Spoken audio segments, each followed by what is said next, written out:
Hello दोस्तों, कैसे हैं आप सब। हमारी कहानियां देखने के लिए हमारे चैनल को सब्सक्राइब कीजिए और हाँ, बेल आइकॉन पर क्लिक करना मत भूलिएगा।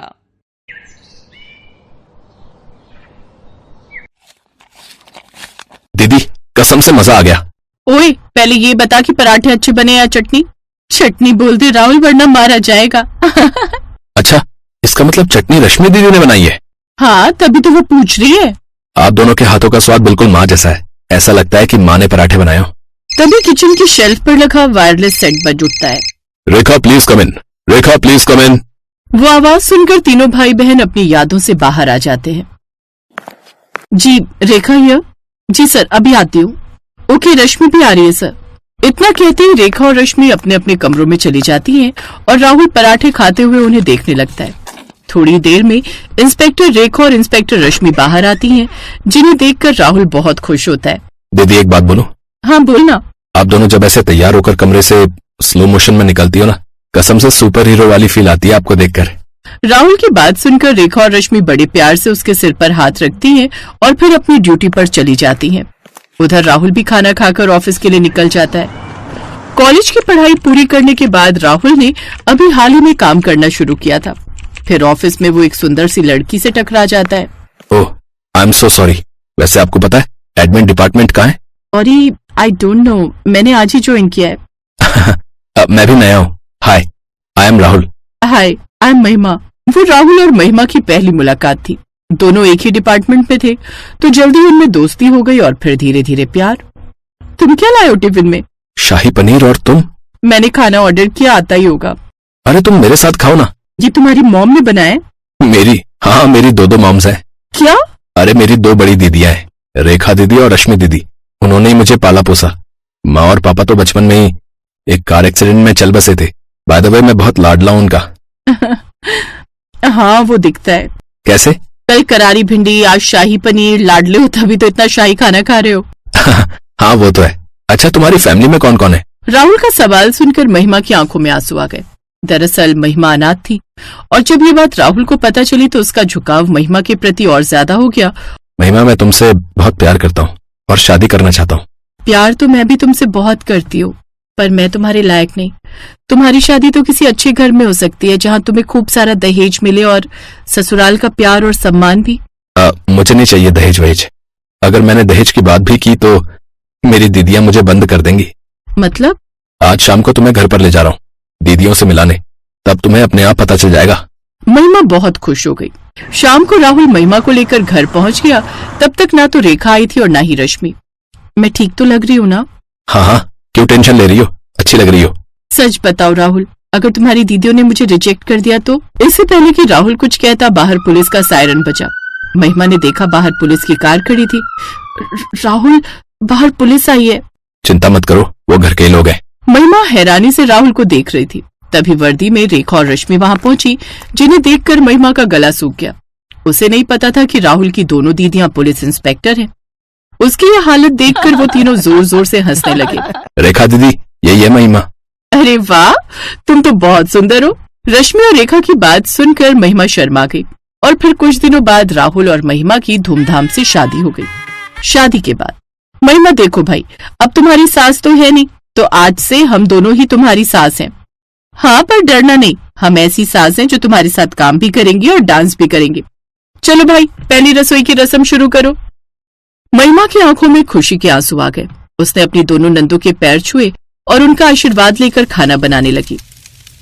उस दिन के बाद से लाडले भाई की पत्नी भी रेखा और रश्मि के लिए लाडली हो गई। एक दिन रसोई में काम करते हुए, दीदी एक बात पूछूं? हाँ बोलो ना। आप दोनों ने शादी क्यों नहीं की? हम बहुत छोटे थे जब मम्मी पापा चले गए। ये राहुल तो 5 साल का ही था, इसी को पालने में कई साल लग गए। फिर हम दोनों ने पुलिस ज्वाइन कर लिया और फिर काम, राहुल की पढ़ाई, इन सब में कब 30 से ऊपर हो गए पता ही नहीं चला। अब उम्र नहीं रही तो हमने सोचा ऐसे ही सही। पर हर लड़की चाहती है कि उसका पति हो, अपना घर हो, अपना बच्चा हो। हाँ तो क्या दिक्कत है, ये हमारा ही घर है। और रही बात बच्चे की, तो तुम दोनों दोगे ना हमें एक प्यारा सा बच्चा। रश्मि की बात सुनकर महिमा शर्मा गई। महिमा बहुत किस्मत वाली थी। राहुल से ज्यादा प्यार उसकी दोनों नंदे उससे करती थी। कभी वो उसके लिए गोलगप्पे लेकर आती तो कभी मोमोज। शादी की पहली सालगिरह आई तो रेखा और रश्मि ने उसे सोने का हार गिफ्ट किया। घोंचू, इतनी सुंदर बीवी के लिए अंगूठी ले आया? अरे एक हार तो बनता ही है। मेरी सैलरी बढ़ जाएगी ना तो अगली बार हार भी ला दूंगा। थैंक यू दीदी, कितना सुंदर हार है। कसम से मैंने कभी सोचा भी नहीं था कि मुझे इतना प्यार करने वाला ससुराल मिलेगा। ऐसा लगता है जरूर ऊपर वाले ने मेरे लिए कुछ अच्छा ही सोचा था। शाम को सभी लोग बाहर घूमने के लिए गए।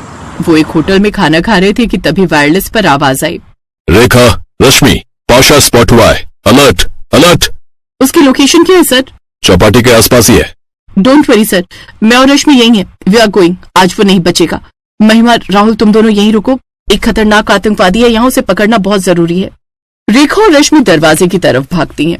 काफी दूर तक पीछा करते हुए पाशा और दोनों बहनें फिर होटल में ही आ जाते हैं, जहाँ पाशा महिमा के सिर पर गन तान देता है और फिर, देख पाशा, वो मेरी भाभी है और वो प्रेग्नेंट है।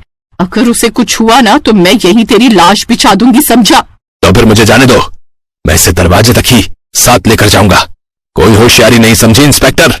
रिश्तों के आगे रेखा मजबूर हो गई और उसे पाशा को जाने देना पड़ा। कई महीनों की मेहनत के बाद हाथ आया पाशा निकल चुका था। उसके जाने के बाद रेखा और रश्मि ने महिमा को संभाला और उसे घर ले आए। और फिर कुछ महीने बाद महिमा ने एक प्यारी सी बेटी को जन्म दिया। अब तो घर में खुशियों का माहौल था। रेखा, कम इन क्विक, पाशा पकड़ा गया है। टीम उसे हेडक्वार्टर ला रही है, तुम टीम को सपोर्ट करो। अगले पल रेखा और रश्मि उस काफिले के पास पहुंची जिसमें पाशा को लाया जा रहा था। रेखा खुश थी क्योंकि अब वो पाशा से उसके सरगना का नाम उगलवा सकती थी। तभी एक धमाका हुआ और जीप पलट गई, जिससे पाशा बाहर आ गया। तब तक पीछे से कई और आतंकी भी आ पहुंचे जो लगातार उन दोनों पर फायर करने लगे। अब क्या करें दीदी, ये तो बहुत सारे हैं। देश के लिए आखिरी सांस तक लड़ेंगे रश्मि।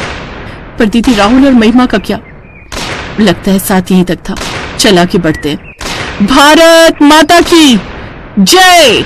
जैसे दोनों बहनें कार की ओर से बाहर निकलने लगी तभी उनके आगे महिमा आ गई। तभी पाशा उसे देखकर चिल्लाया, माहिरा, पागल हो गई हो क्या? अपने ही लोगों पर गोली चला रही हो? इन काफिरों के लिए अपनी जिंदगी का मकसद भूल गई हो क्या? पाशा, तू नहीं समझेगा। यही लोग मेरी जिंदगी हैं और अब इनकी हिफाजत करना ही मेरा मकसद। महिमा असल में माहिरा थी और पाशा की पुरानी साथी, लेकिन अब वो रेखा और रश्मि की तरफ से लड़ रही थी। ये सब जानकर रेखा और रश्मि का मुंह खुला का खुला रह गया। माहिरा ने अपनी राइफल संभाली और फिर से गोलियां चलाने लगी। रश्मि माहिरा को देखने लगी। ये देखकर पाशा ने रश्मि की तरफ गोली चलाई, लेकिन तभी माहिरा रश्मि के आगे आ गई और गोली सीधा उसके सीने में जा लगी। नहीं, ये क्या किया तुमने? तुमने हमारे लिए अपनी जान दे दी। मैं तो आपके घर की बहू इसलिए बनकर आई थी ताकि आपसे आपके डिपार्टमेंट के राज जान सकूं, लेकिन आप दोनों और राहुल ने इतना प्यार, इतना लाड दिया कि माहिरा कब सच में महिमा बन गई पता ही नहीं चला। अपनी लाडली भाभी को विदा दीजिए। राहुल और मेरी बेटी का ख्याल। फिर कई साल बाद। मुझे पता है महिमा, तू ही है। अरे कैसी इंस्पेक्टर है, रोज रोज पकड़ी जाती है। माहिरा की बेटी महिमा सामने आती है। उसकी शक्ल बिल्कुल अपनी माँ पर थी। अच्छा पापा, मैं ड्यूटी पर जा रही हूँ। रुक तो सही, कुछ खाया है नहीं और ड्यूटी पर जा रही है। नहीं बुआ, जाना होगा। इंस्पेक्टर महिमा, ये सीनियर का ऑर्डर है, स्टॉप।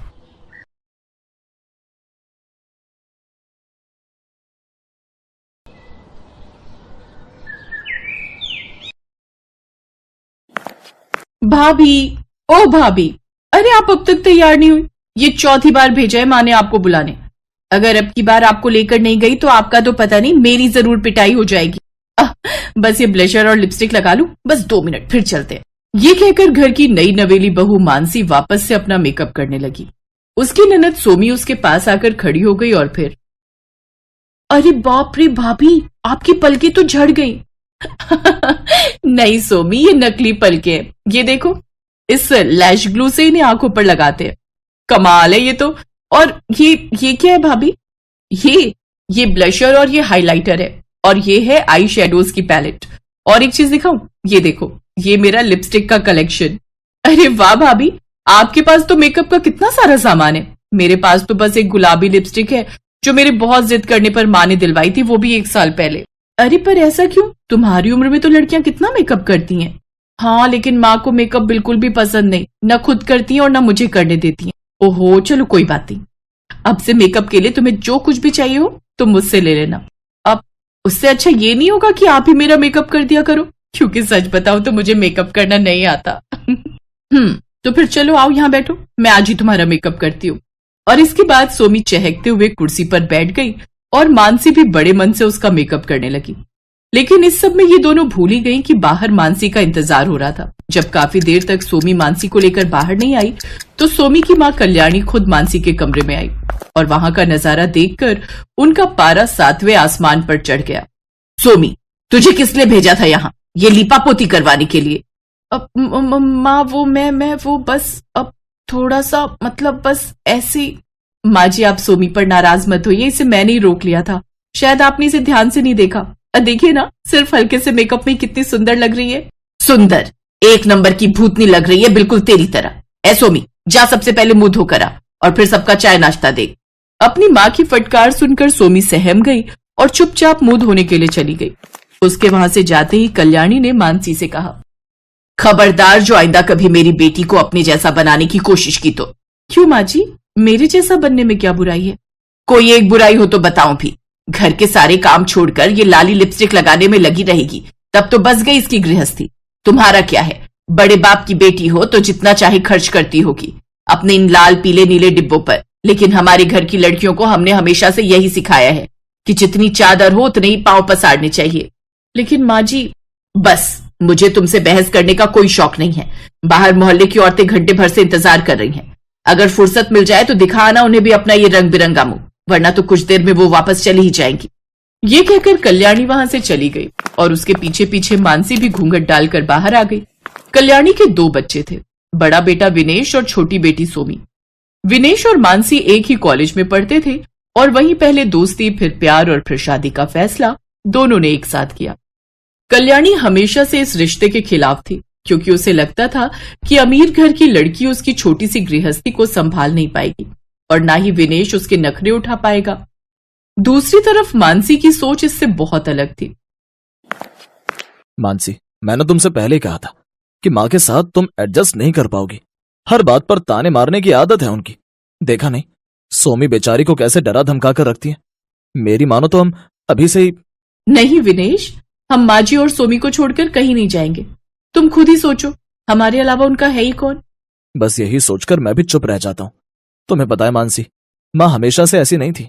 जब बाबूजी जिंदा थे तो उन्हें भी सजने सदरने का बहुत शौक था, लेकिन बाबूजी के जाने के बाद रंगों से एक अजीब सी चिढ़ हो गई उन्हें।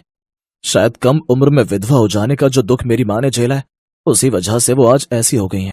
कोई बात नहीं विनेश, मैं समझती हूँ और मेरा यकीन करो मुझे माँ जी की किसी भी बात का बुरा नहीं लगा।